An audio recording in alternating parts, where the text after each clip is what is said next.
மக்கள் அனைவருக்கும் வணக்கம். அனைவரும் நாளை காலை யார் முதலமைச்சர் என தெரிவதற்கு ஆர்வமாக இருப்பீர்கள். ஆனால் அதில் உங்களுக்கு ஒரு மிகப்பெரிய ஏமாற்றம் வந்துவிட்டது என்று கூறுவேன். ஏனென்றால் நாம் அனைவரும் வாக்குப்பதிவு இயந்திரத்தில் தான் பார்த்திங்கன்னா அவங்களுடைய வாக்குகளை வாக்களித்தோம். அதில் இப்பொழுது திடீர் கோளாறு நடந்து வாக்குகளை எண்ண முடியாத அளவிற்கு வந்துவிட்டது. அது என்னவாக பிரச்சனை என்று இன்னும் தெரியவில்லை.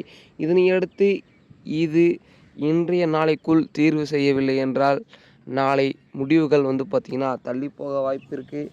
இல்லையெனில் நீங்கள் வாக்களித்தது அழிந்து போகவும் நிறைய வாய்ப்புகள் இருக்குது என கூறியிருக்கிறார்கள்.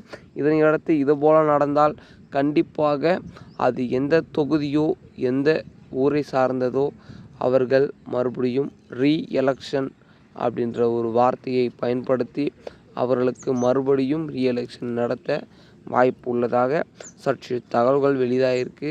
அது மட்டும் இல்லை, இந்த கோளாறினை அவர்கள் தீர்வு செய்து விடுவார்கள் என தேர்தல் ஆணையம் கூறியிருக்கிறது. ஆகையால் என்ன நடந்தாலும் அது இன்றைக்குள் முடிந்திருக்க வேண்டும். ஏனென்றால் நாளை தமிழகத்தின் அடுத்த முதலமைச்சர் யார் என்ற கேள்விக்கு பதில் தரக்கூடிய நாள். ஆகையால் எந்த கோளாறுகள் இருந்தாலும் சரி, அதனை கூடிய விரைவில் இன்றைய நாளிலேயே அதனை முடித்துவிட்டு நாளை காலை 10 மணி அளவில் பார்த்திங்கன்னா வாக்குகளை எண்ண தொடங்கி விடுவார்கள். இதனையடுத்து நாளை தேதியில் படி அடுத்த முதலமைச்சருக்கு பதவி ஏற்பவர் யார் அப்படின்ற கேள்விக்கும் பதில் தெரிந்துவிடும். ஆகையால் நீங்கள் நினைத்திருக்கும் முதலமைச்சர் யாராக வருவார் என நினைக்கிறீர்கள் என்று மறக்காமல் கீழே கமெண்ட் செக்ஷனில் கமெண்ட் பண்ணுங்கள். அது மட்டும் இல்லை மக்களே, மிக மிக முக்கியமான ஒரு விஷயம் என்னவென்று பார்த்தீங்கன்னா, தமிழகத்தில் வரும் சட்டமன்ற தேர்தல் முடிவுகள் பிறகு ஒரு வருடம் கழித்து எம்பி தேர்தல் நடைபெறும். ஆகையால் அதற்கும் நீங்கள் தயாராக வேண்டும். அது மட்டும் இல்லை, ஒரு மிகப்பெரிய கேள்விக்குறி இங்கு தான் அடங்கியிருக்கிறது. அதாவது பல கட்சிகள் பல வாக்குறுதிகளை கூறினார்கள் வெற்றி பெறுவதற்கு.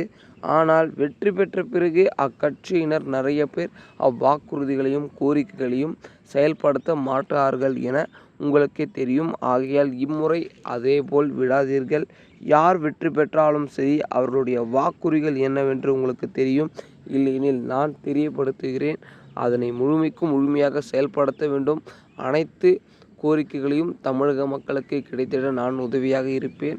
இதனையடுத்து அரசியல் சார்ந்த செய்திகளை தினந்தோறும் தெரிஞ்சுக்க நமது சேனலை சப்ஸ்கிரைப் பண்ணிக்கோங்க.